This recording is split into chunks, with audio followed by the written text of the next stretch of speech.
Oke, assalamualaikum warahmatullahi wabarakatuh dan selamat berjumpa kembali dengan Bang Mul di channel TKP Trader Kampung Pemula, channelnya para trader pemula dan bukan untuk yang sudah profesional. Pada kesempatan kali ini teman-teman ya, mohon maaf saya baru bisa update setelah sekian lama saya nggak update sekitar 2 bulan ya. Belum nyampe sih, baru sekitar 48 hari sebenarnya ya, yang pasti udah sebulan lebih. Dan kali ini tampilannya ya seperti ini lagi. Memang kalau ini mungkin teman-teman kalau melihat 3 video terakhir lebih ke pembahasan forex ya. Jadi ya kita bahas ini dulu lah ya. Berarti Bang Mul nggak main binary lagi, nggak main binomo lagi, tetap. Cuman ya kemarin-kemarin ada yang japri saya untuk membahas tentang ini, tentang forex ya. Ya jadi sekalian saya videokan, saya record ya. Dan ini pun karena saya ada sedikit kesempatan. Kemarin-kemarin tuh selama saya nggak update karena memang ada satu kesibukan besar ya. Dan ada beberapa teman TKP yang paham dan ngerti kenapa saya nggak sempat update video lagi ya. Dan oke, di sini teman-teman, saya teman-teman bisa melihat sendiri saya ada berada di pair XAU USD ya, di gold. Paling banyak ada yang kenal dengan sebutan gold, emas ya. Dan oke, di sini saya menganalisa dulu. Di sini time frame-nya 1 jam ya. Teman-teman bisa lihat XAU USD di time frame 1 jam. Oke. Nah, jadi salah satu japri yang bertanya ke saya, Bang Mul, abang kalau menganalisa forex itu melihat di time frame berapa ya. Pada intinya kalau ditanya ke saya analisanya di time frame berapa, kembalinya tergantung saya pengennya main pendek apa panjang ya.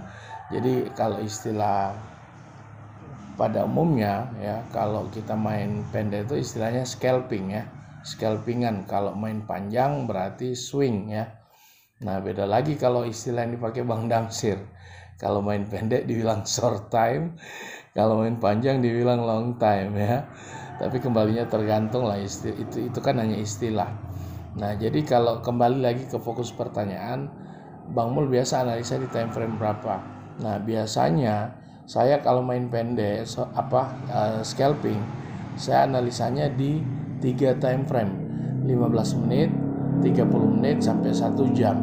Tapi kalau saya main di swing ya, main panjang, itu saya analisanya di TF 1 jam sama 4 jam ya. Dan bentar di sini saya lihat dulu ya, bentar. Di sini teman-teman bisa melihat sendiri bahwa candle yang terbentuk sekarang ini membentuk kenaikan karena ini candle hijau. Namun di sini dia diperhadapkan dengan sebuah resisten ya. Diperhadapkan dengan sebuah resisten. Dan bentar saya akan lihat TF gedenya lagi. TF 4 jam ini. Oke, turun, naik, bentar. 1 jamnya, bentar ya. Oke, di sini turun naik juga. 1, 2, 3. Bentar ya, saya lihat dulu. Oke, saya turun ke 30 menit ya. Ini perhatikan cara saya menganalisa ya. Perhatikan cara saya menganalisa. Karena saya ini sebenarnya kalau materi seperti ini sering saya bahas pada saat gemit kalau untuk yang sobat ngopi yang senior ya. Oke. Ntar saya di sini membentuk anak tangga. Di sini pun sama, dia tidak menembus. Ntar di sini juga sama ya. Bentar. Oke, 1 jamnya saya mendapatkan analisa akan terjadinya kenaikan ya. Di sini saya menganalisa akan terjadinya kenaikan. Tapi gimana Bang Mul kalau di sini Bang Mul diperhadapkan dengan resisten di sini Bang Mul? Gimana tuh? Nah, memang kalau di TF 1 jam Ini kan 1 jam nih. Saya mendapatkan analisa kenaikan. Saya cocokkan dengan TF 4 jam, ya kan? Saya cocokkan dengan TF 4 jam, dan yang pasti ketika saya akan OP itu hasilnya agak lama baru terlihat, ya. Oke, bentar, saya lihat di 1 jam dulu. Kalau emang ini turun naik, ini nggak berhasil menembus, maka pilihan saya akan jatuh. Saya akan melakukan OP itu buy, ya. Saya akan OP ke atas di sini. Oke, 1 ya. Biasa saya 3 kali OP sih kalau di sini. Oke. 3 kali OP, saya rasa cukup. Dan bentar, ini kan sudah terbentuk OP saya nih, ya. Udah ada OP saya ada 3 kali. Nah, tentunya langkah selanjutnya yang saya akan lakukan apa? Saya akan menentukan titik TP dan SL-nya, take profit dan stop loss-nya, ya. Oke, kita kembali melihat grafiknya, marketnya. Saya akan melakukan TP di mana? Bentar.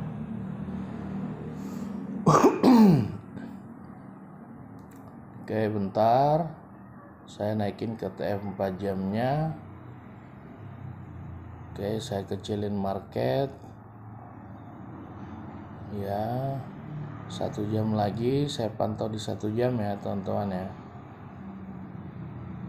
Oke, karena ini seperti ini, maka saya akan mengambil titik TP-nya itu area sini. Saya akan mengambil area TP di area sini, di titik 2024.71. Oke, saya akan maaf, ini saya harus geser. 2024.71 ya. Ini saya akan copy. Oke. Terus saya akan pastikan di sini.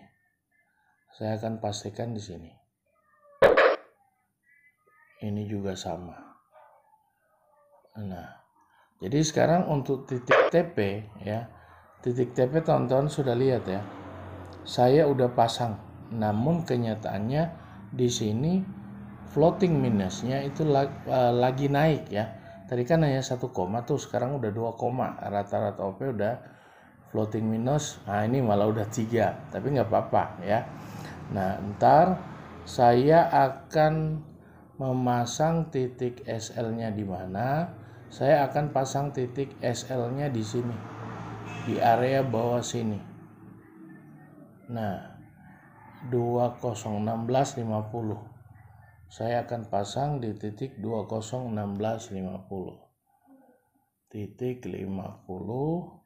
Ini saya akan salin, tekan ubah, berarti sudah ditetapkan titik SL-nya, ya.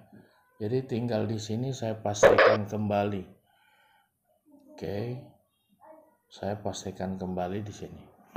Nah, jadi di sini saya udah pasang TP sama SL-nya. Bang Mul, malah naik, Bang, floating minusnya. Nggak apa-apa, ya.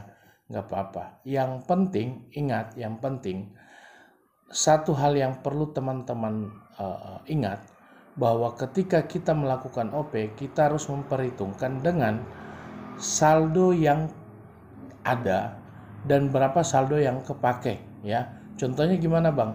Di sini teman-teman bisa lihat, ini kan di sini saldo ada 591,80 dolar. Nah, di sini penjelasan tentang ekuitas itu saldo yang berjalan. Dalam artian gimana, Bang? Ini teman-teman bisa lihat di sini ada minus 3,6, 3,50, 3,90. Nah, ekuitas itu adalah hasil dari jumlah saldo dikurangi dengan total dari floating minus yang terjadi, ya. Jadi di sini teman-teman bisa lihat, meskipun saldo 591,80, nah ekuitasnya itu hasil pengurangan dari yang sementara minus di sini, ya. Terus Bang Mul, apakah itu langsung dipotong? Enggak. Nanti kalau misal tadi kan teman-teman udah lihat saya udah pasang titik stop loss. Kecuali kalau OP saya itu udah mengena di titik stop loss dan angka-angka minus di sini itu ada ketika OP kita menyentuh titik stop loss dan berapapun totalan yang minus di sini itu baru langsung kita take or kita loss gitu. Intinya stop loss itu adalah penentu di mana besaran kita akan loss ya. Nah, itu untuk ekuitas. Nah, terus di sini margin bebas. Nah, margin bebas artinya dari besaran saldo yang ada sekarang ini 591,80 adanya 3 OP saya di sini itu margin yang bebas yang tidak terpakai itu besarannya 425, nah ini udah berkurang, intinya $424 ya. Nah, terus dari 3 OP saya di sini ya, dari 3 OP saya di sini itu dia menggunakan margin sebesar $151. Nah, apakah itu yang akan kepake Bang Mul? Ya, kepake tapi sifatnya sementara kayak gitu ya, sifatnya sementara. Nah, oke, jadi di sini intinya ketika teman-teman melakukan OP, usahakan margin bebas di sini ya. Ini saya akan kotaki lagi atau saya hapus yang lain biar nggak mengganggu ya. Ketika kita melakukan OP, usahakan margin bebas di sini. Ini kan ada nih margin bebas. Nah, usahakan tidak mencapai separuh dari saldo yang kita punyai, yang kita miliki. Misal nih, di sini kan saldo adanya $591. Nah, paling enggak margin bebas itu ada sekitar $250. Paling enggak pemakaiannya itu 50%. Kalau di margin bebas yang teman-teman lihat sekarang, ini kan masih di atas 50% ya. Masih di atas 50%. Nah, terus hitungan bagaimana cara lain untuk membatasi pemakaian kita, OP kita, lihat besarnya margin level yang ini, teman-teman. Usahakan margin level ini tidak berada di bawah 100% ya. Ini kan 380% nih. Jadi masih titik aman kayak gitu ya. Masih titik aman. Jadi ingat, usahakan jangan di bawah 100% ya. Dan oke, di sini kita akan melihat lagi, kita akan kembali ke market. Nah, di sini teman-teman melihat penetapan titik stop loss saya dan take profit. Teman-teman bisa melihat dari OP saya ke TP jaraknya segini, dan jarak penentuan stop lossnya saya dari titik OP itu sejauh ini. Nah, banyak channel di luaran sana, bahkan banyak yang beranggapan bahwa besaran TP dan SL itu harus paling enggak 1:2. Nah, maksudnya gimana? 1:2 itu hitungan mereka stop lossnya kita 1, profitnya 2. Nah, sekarang punya Bang Mul kok kebalik ya. Sekarang kalau mungkin itu secara teori di mereka ya, tapi kalau di TKP itu menurut saya menurut saya nggak cocok di saya gitu. Saya nggak pakai batasan aturan seperti itu. Nah, misal kenapa? Contoh misalnya besaran TP-nya saya, bukan besaran TP, jarak OP sama TP-nya saya segini. Segini dari OP. Nah, kalau di channel lain kan menyampaikan bahwa untuk stop lossnya kita itu separuh dari TP. Berarti kalau separuh paling nggak hanya segini dong. Paling nggak, ya kan? Nah, kalau hanya segitu, berarti titik TP-nya saya berada di sini dong. Secara logika. Nah, jadi kalau market yang jalan sekarang, candle yang datang yang berlangsung sekarang, itu turun sebentar aja udah kena stop loss dong. Berarti kita secara nggak langsung menyerahkan saldo kita dengan hanya sebatas perbandingan 1:2. Sedangkan kita tahu persis ya, berbicara market itu kalau wilayah atas itu dibatasi oleh wilayah resisten. Sedangkan kalau di bawah, market bagian bawah itu dibatasi oleh wilayah support. Nah, yang lucunya di mana? Kalau teman-teman berpatokan di 1/2, terus kita tanpa memperhatikan posisi support, itu kan lucu sebenarnya. Itu kalau menurut saya. Makanya di sini teman-teman jangan heran kenapa saya menentukan titik TP itu di bawah support kayak gini. Karena support adalah area yang akan menjadikan pemantulan kembali, ya. Nah, jadi kalau misalnya teman-teman bingung dengan penjelasan saya, nanti dipahami lagi ya. Dimundurin lagi videonya biar paham, ya. Jadi sekali lagi, maaf, perbandingan 1/2 antara TP dan stop loss itu maaf di TKP nggak berlaku, ya. Karena untuk penetapan atau penentuan titik TP dan SL itu tergantung wilayah mana yang didatangi oleh market. Masa kalau misal marketnya belum nabrak, misal nih kayak ini posisi sekarang, saya OP buy, harusnya peluang untuk yang ditabrak untuk TP itu area resisten dong, secara logika. Sedangkan untuk SL harus berada di wilayah pemantulan di bagian bawah, yakni support. Nah, bagaimana kalau kita hanya menentukan 1/2, sedangkan titik stop lossnya tidak berada di support? Kan lucu jadinya, ya kan? Nah, jadi saya mungkin untuk sementara, karena ini saya analisanya panjang, mungkin video ini akan saya lanjut, ya. Ingat, saya terakhir ini berada di posisi pukul 14.04 ya. Mungkin 1, 2 atau ya paling lambat 3 jam lah saya akan update lagi video ini, ya. Mungkin seperti itu, nanti saya sambung lagi videonya setelah OP ini sudah berada di atas titik OP saya, ya, seperti itu. Oke, saya cut dulu ya video ini. Oke, teman-teman, ini setelah, kalau tadi kan saya terakhir saya nge-record itu pukul 14.04 ya. Sekarang berada di pukul 14.56. Nah, di sini teman-teman sudah bisa melihat dan menyaksikan sendiri, analisa saya itu udah naik segini loh, ya. Udah lumayan, ini nggak nyampe 1 jam. Dan ini nominal yang terkumpul sementara sudah ada di angka 28 dolar teman-teman ya. 28,75 dolar. Nah, udah 29 ya. Nah, sedangkan di sini teman-teman bisa lihat bahwa titik TP-nya itu berada di sini. Ya, masih ada agak jauh dikit ya. Nah, tapi kalau misal ini, mohon maaf kalau teman-teman hasil record video saya ini nangkap suara dari luar, karena memang saya udah berada di luar rumah ya. Saya udah keluar dari rumah, dan ini nilai nominal yang terkumpul kan, nah udah 30,7 dolar. Nah, jadi kalau kita mau nunggu ini kena TP ya bisa aja.